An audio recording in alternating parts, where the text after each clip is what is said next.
he'll have. Otherwise, you never know what could happen. No, that's great to hear. Yeah, get it fixed and then, yeah. What's training been like for you two? Oh, yeah.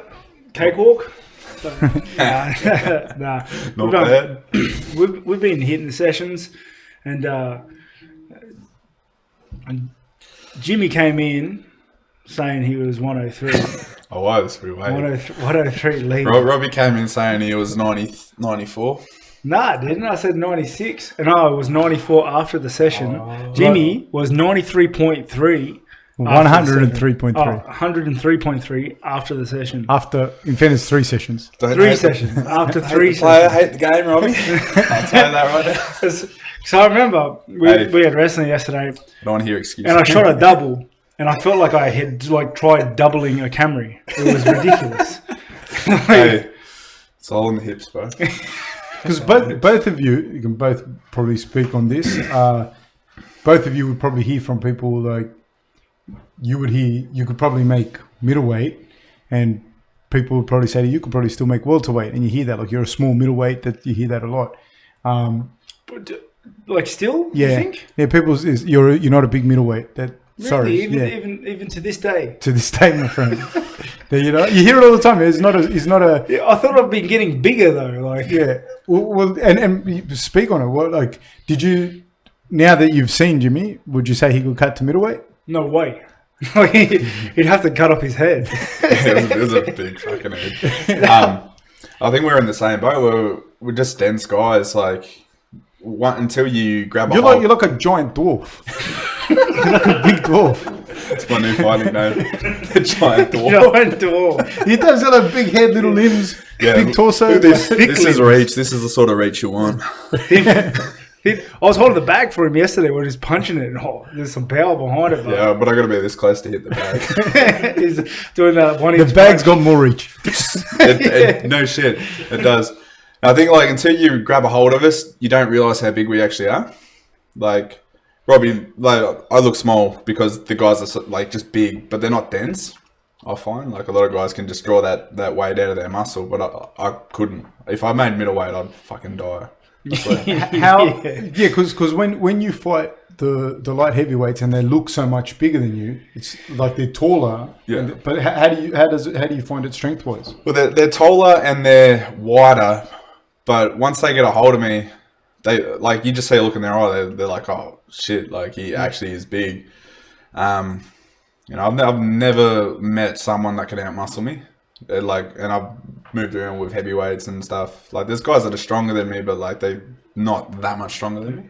I've never really experienced that. So same sort of thing. I'm like in the same boat. Like there are a lot of guys that look much more jacked and yoked and bigger than me in the octagon and stuff. But I've never been out muscled or ragdolled or yeah, like good looking guys, like good looking guys. No, like Romero, looks like he's sculpted. Like Clint Hester, Uriah Hall, they're all big dudes. They didn't have that. They didn't have his Hmong strength. So you find Jimmy very, very strong? You find him very, very strong? Yeah, very, very strong. Very strong. It's just country boy strength. It's like you've been putting in fence posts like your entire life. Your entire life. So you never did any other sports though? No, I'm terrible. You'd probably tell from the warm-ups. I'm just terrible at everything except for fighting. So you never played? Because I know you never played basketball after watching. Hey.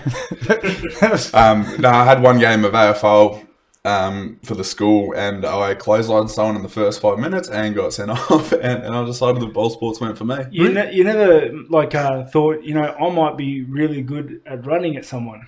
I wanted to play rugby. I was going to ask you, do they play a lot of rugby league? Not league, but union? They got union, but it's tiny, like.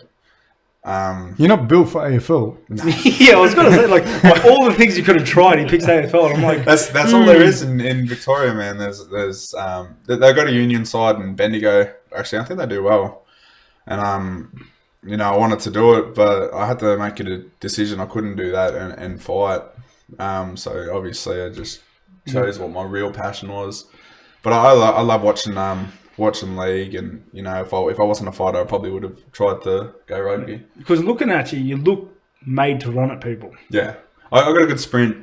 but long And distance. you're just thick, strong, you know. Yeah. You also were a plumber, a third year plumber. Yeah, but mechanical service, which isn't real plumbing. It's like air conditioning and stuff. So I never really learned how to. Don't put yourself down like that, mate. I never really learned much about plumbing, so I can't really do anything for anyone. So was that your trade though? Yeah, I just got to my third year, and I just thought, no, I can't do this. I can't train and do this at the same time. Was that before you hit UFC? Nah, what was I? I reckon I was 4-0. So then I got into storeman. I got a job as a storeman, which was a little bit better on the body. And then I was just over traveling because I was traveling 2 hours. So I was working full time in Bendigo. I was doing a run before work. I'd work till 4, travel to Melbourne, which is 2 hours, train, come back, go to sleep, get up, do my run, work.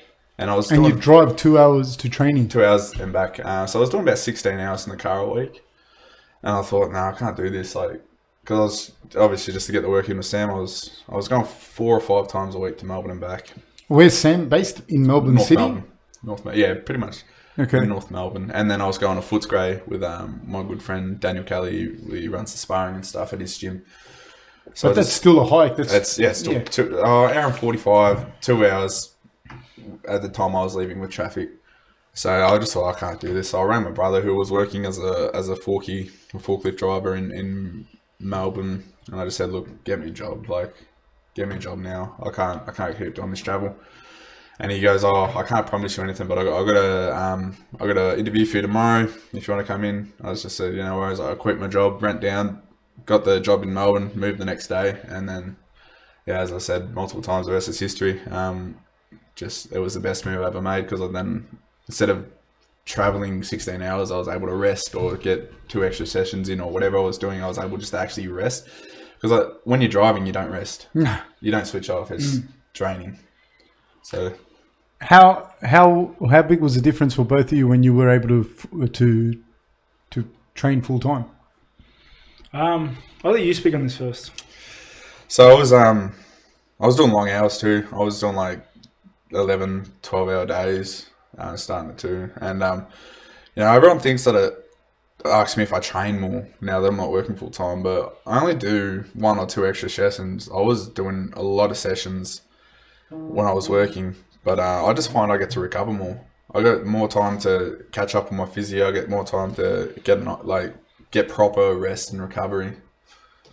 Yeah, to be honest, when I went to full-time training and whatnot, I think I took it for granted for the first big chunk of my career. I definitely didn't utilize the time that I was granted and use it to its full effectiveness. I didn't train more. I didn't hit more sessions. I kind of hit the same sessions and just bludged the rest. I just mucked around, and I think I did that for a long chunk. I think I took my career in general. I think I had 1 foot out, like a big chunk of my early career, up until. Why do you say that you had 1 foot out? Why do you think that was? And what were the factors that meant that you had 1 foot out? I've always been kind of a glass half full sort of guy. So I've always been. I never thought I could get into the UFC ever. I never thought. I could. You mean you're a pessimist? Yeah. So glass half empty. Yeah. What did I say? Glass half full. Glass half full is an optimist. Oh. So you're a pessimist. Glass half empty. Yes. It's okay, Rob. We'll get through this. Yeah, I'm getting angry.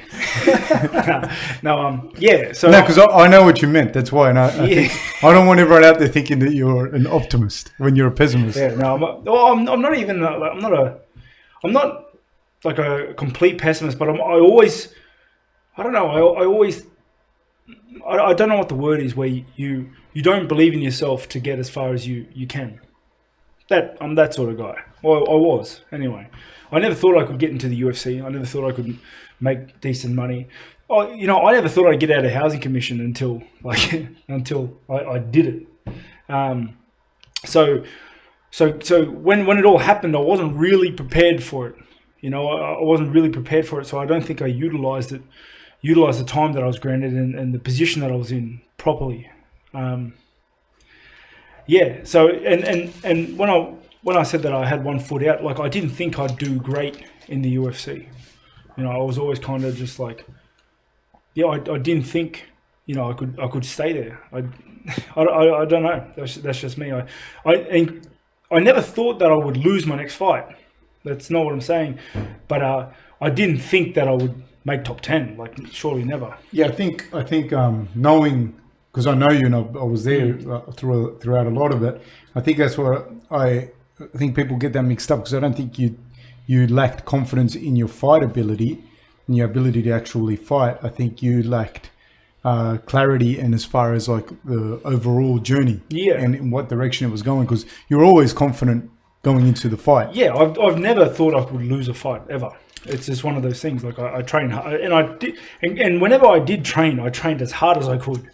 Yeah, I think one of the big things that people, the misconception is like everyone's going to fight hard and everyone's going to train hard, but like train hard when they get to training. But I think the stuff that makes you like a perennial contender is doing, like you're saying, all the other small things like resting properly, not getting on the piss, not, you know, they're the things that are going to make your perennial contender champion and whatnot. Yeah. I don't even like to use the word champion because like that's kind of like arbitrary, because you could lose on that day. That doesn't mean that you're not right in that top mix, you know. So what was the things that made you go? You know, a big thing for me was the 2 losses. So, you know, naturally, the 2 losses were huge for me, like a massive eye opener. And how I was training, I was spending a lot of time. Like that whole period of my life was kind of my lowest, and climbing out of that hole or rut was where I started meeting better people, switching on, staying more at home, training harder. And I wasn't training harder. I wasn't there yet. You know, it was mainly just trying to center myself a little bit. You know, try and what's the word? I was trying to center myself. I really was, like, just trying to find myself again. You know, before I started traveling overseas a lot, before the UFC, before all that sort of stuff. And you know, fortunately enough, that's when I met yourself and I met Alex, and then we started working together of it. And you were the one, honestly, who opened my eyes to the bigger picture of where I could be, but what I had to do to do it. To achieve it. And we didn't start at the championship. I remember we were at that cafe, but we started. It was after I had a couple wins in middleweight. No, you hadn't fought middleweight. You sure? Yeah, 100%. Because we no, not the first one we started working. I'm talking about the meeting we had when you said you could be top 10. Oh, and that I was like, really? That was after Hester. Yeah. Hester ran Tavares' time. Yeah, and I remember you were like, I was like, you could be top 10 if you work hard. And I was like, really? And it blew my mind that but he didn't say anything. He just sat there like that. But I could see like that inside there was a monkey playing a cymbal. I was having the conversation and he was like, like, no. You lying. And and it was like, there was those conversations in it. It's funny because reflectively looking at it, I laugh at it because of where I was at the time and how far I've come, and as well as like mentally, I think I've expanded since then. But like how you just broke it in real slowly.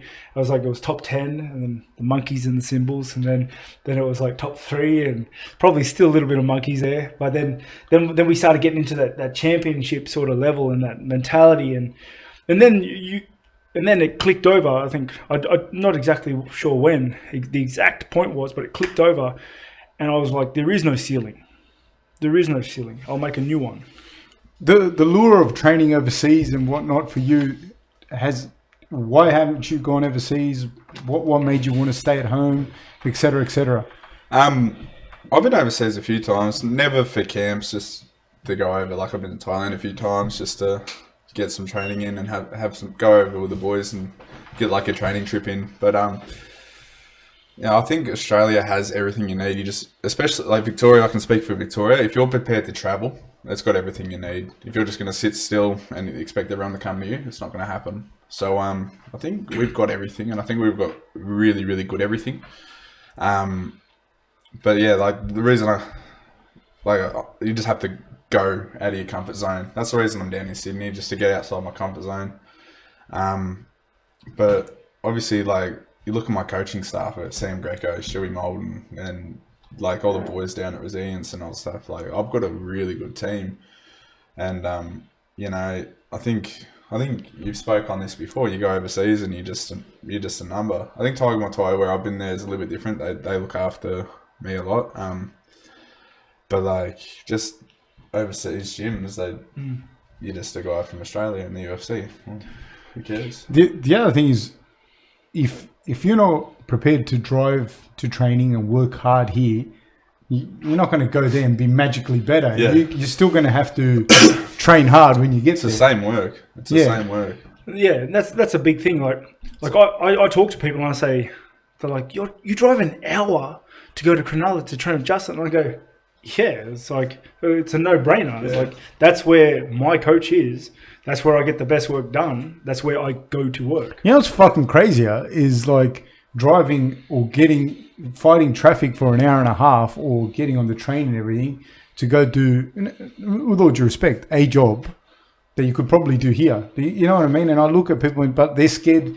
They'll question you driving an hour to work. Yeah, but this is the question. People don't realize this is our work. Yeah, that was a question I was going to ask: is at what point, or did you find it or not find it difficult to transition from training to work? As in, like, training is now work. I've always been real business, like training's business. I love it. I do it because I love it, obviously, and it's not like, oh, this is work. But I've always had like a business mentality when it comes to training. I need to get my work in. I need to be employee of the month every day, you know. So I've always just had that mentality of it, and you know, it's easy for me because I love it. I love the grind. Like, I just got my ass kicked at jiu-jitsu today. I loved it. So yeah, it was never really an option. Never really a hassle. There was times where like I was just like, oh, like Rob was talking about before. Like, I'm like, oh fuck, I don't really think that, you know, I'm talented enough or whatever. But you just gotta have the right people around you to just pull you out of that, as Rob said. And you know, yeah, it was never really a hassle for me just because I loved it. Mate, you have a great attitude. Like, I'm comparing him to myself when I was like at his stage. And man, I was shit. I just fucked around for for fucking years, dude. I just messed around, wasted time. And you're just making me feel shit here. No, mate, you paved the way though. That's the thing. Like, without role models like yourself and all the other people around, I'm really who I am today because of my role models. I was just lucky enough to surround myself with the right people early on. Do you think that? Because like I suppose for me, watching guys like Mark and there are other guys like Elvis and Anthony and that, but I think the guys that like really. The guy that I look at from the Australian-New Zealand region that really put, and I'll probably say this and people are going to go, no, there was such and such guy before him and there was this guy. But to my opinion, the guy that really put it on the map for me was Mark Hunt. And to see that success at that level, like when he was fighting K1 and Pride and UFC, and to start going, well, fuck, he's doing it from here and it can happen. Yeah. And then there was a few others, and then probably I'd say Rob. And then you were kind of 4 years behind. No, probably, how old are you? 29. And you're 23. So you're 6 years behind, which is quite significant. Yeah. So you would have been in high school watching Rob fight. Yeah. I started watching Rob after Smashes. And were you in high school? Oh, fuck, yeah, probably. So when you see that, does that help to go, yeah, like, fuck, that can be done? Like, it does. And just like, it's one thing to see and watch someone on telly, but you got to surround yourself with people as well. Like, you can have heroes that you look up to on television and stuff, but I think like the real inspirational people should be the ones that you surround yourself with. one of the things we talk about is like having successful people around you. By successful, it doesn't have to be like fighters. It could be like your accountant, your whatever, you know what I mean? But a group of success, it doesn't have to be financially successful either, but just like people that are right in the head, you know? It's people that got their head screwed on. Yeah, you kind of people that are, you know, negative and sucking the fucking life out of you, you know, around you. So how hard was it for you to transition that it's... Yeah, terribly hard. Why? Because the problem is I don't think I ever considered it a job up until I met yourself. And then before that, it was just training? It was just something I was doing. It's like, honestly, it was just something I was doing on the side. And on the side of what? What was it? What else were you doing? What were you doing the rest of the fucking time? That's the fucking problem. I wasn't doing anything. I was just... There's a full-time fucking wanker. I played a lot of games and shit. Like, and then the thing was, it was like, when I was a tradie, it was something I did on the side. Fighting. Yes. Yeah. And then I didn't have to be a tradie anymore, and I just fought, but it kind of still kept that. It's still something I did on the side mentality. Whether or not I'd actually say that or not, I don't know. But I know now, looking back, that's kind of how I treated it. Did you just have that mentality of like, oh, if this doesn't work, I'll just go back to my trade. Yeah. I kept my job on hold for like 2 years. Shit tradie, but no. Hey, ask him something. All fighters are. Ask him something about being an electrician. That's good that you're the world champion. How come you couldn't put them in? Nah, dude, I wouldn't have fucking let him. Hey, I wasn't that bad. I was pretty terrible. I wouldn't say I was fucking great. But I'm pretty sure I wouldn't burn down this house. Maybe. I'm fucking sure you would burn down the house. How much you want to bet on it? Were you qualified? Hey? Were you qualified? 4th year. Oh, damn, so close. The next step, like I just had to do my capstone, and then that's when they said, that's when I got the letter for the Ultimate Fighter. And I was like, see you later, trade. How good is it? Or you can just walk in and be like... Yeah, well, that's the thing, though. That's the thing. As we were talking, this is how much I didn't believe in myself. I kept my job on hold, like leave without pay for like 2.5 years. Shit. And like, I'm serious. Well, that's good. And then, because I remember after it would have been like, I think it was after my fight in New Zealand, which was like my 4th UFC fight or something like that. I got a call from Railcorp saying, "Hey, you still want your job?" The Mike Rhodes fight? Yeah. They're like, "Still want your job?" And I was like, "Nah, I'm not gonna. Nah, can't make it. Sorry." Do you know how bad City Rail is for that? Because I used to work at City Rail, and I left I left on bad terms, and I left like it's not called City Rail no more, but anyways, I left no notice, on bad terms, everything like. And I usually don't burn bridges, but in that I said, "Nah, well I'm leaving," and I left. And this is how fucked they were. I don't know how bad they are now. 2 years later, or a year and a half later or something, they called me and promoted me. I swear to God, but I didn't take the job because I was doing I was coaching and doing other stuff. But I honestly thought about it. I thought like, fuck, I should. Like, and the jump was like huge. Oh, shit. It was like a massive promotion. That's Fab's. That's Fab's take on Railcorp. I loved Railcorp. I loved it. I loved the whole thing. I loved the job. Loved the people. Nice. I thought it was great. What was your UFC debuts? What were they like? Sorry? Your UFC debut, yours and his. What was yours like? Oh man, mine was all over the place. Like, I think I just, as Rob was talking about before, like I didn't actually know what I was doing there. I'd work like.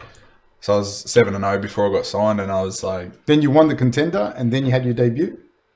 Yeah. You had your debut here, didn't you? Adelaide. Yeah, I was there. Yeah. And I was like... I'd done all this work, and I knew that's exactly where I wanted to be, and then when I got there, I was just like, fuck, I'm here now. Like, what am I doing here? And then, like, I went out, and I had the good like, first bit of the round, started tagging him up, and then I got taken down, put on my back for the first time in my whole career. I was like, fuck, like, this is like not where I want to be. And then I got transitioned around and ended up on top in the end of the round. Second round wasn't too good for me. So I won the first round, probably lost the second round, and I was going in the third round. And after the first round, I go back to the corner, I sit down, and Sam goes, "Jimmy, how you feeling?" And I go, "Yeah." And he goes, so he literally just spent half the round trying to get me back.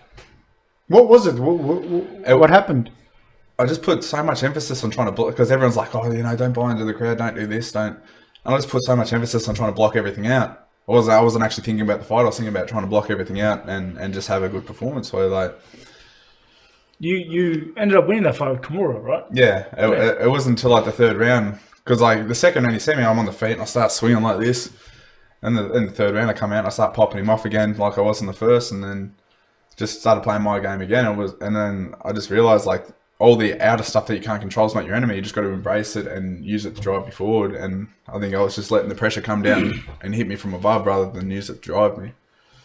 Did it freeze you up that first debut? Like, did you feel frozen? Like the first when I walked out, I was fucking like, you looked stiff. I was like, I remember telling you afterwards. I was like, how was that? Yeah, and that's just experience too. And then like the first 30 seconds, I was piecing him up with my hands, and then he just shoots, and he's never shot like that before. And then what an asshole to shoot like that!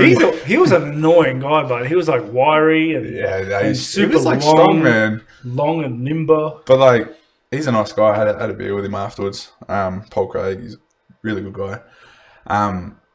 But like, yeah, just use chalk everything that I took up. I think it was good that I had a fight like that. Then I get to experience everything. I want to experience everything in the sport.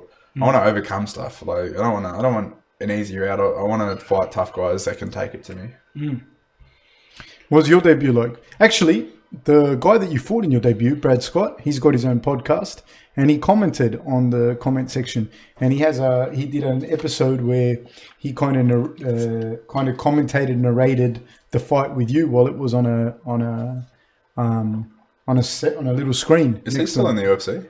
I don't think so. He's really good. Yeah, he was good, man. Really very good. underrated. Yeah, Brad Scott. What was your debut like? Right.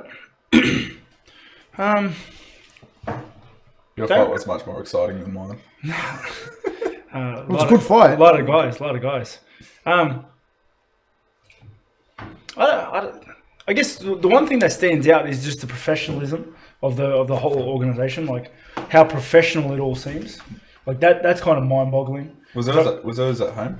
Yeah, it was up in the Gold Coast, and like that was huge for me because like you would know, going from your local cards and your local shows to the UFC stage, everything is just so different, so different. So different.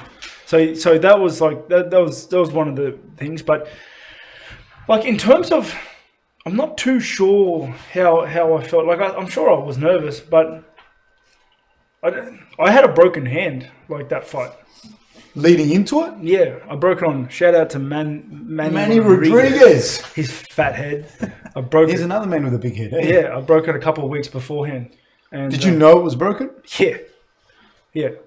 And how do you go into a fight of that magnitude to go and fuck, my hand's broken, like knowing that it's broken? No choice. But what do you like? What were you thinking? What was the thought process? Like my thing is, like I was just like I was going to throw it anyway. I was going to do everything that I could, regardless. And I like not taking the fight wasn't an option. So, and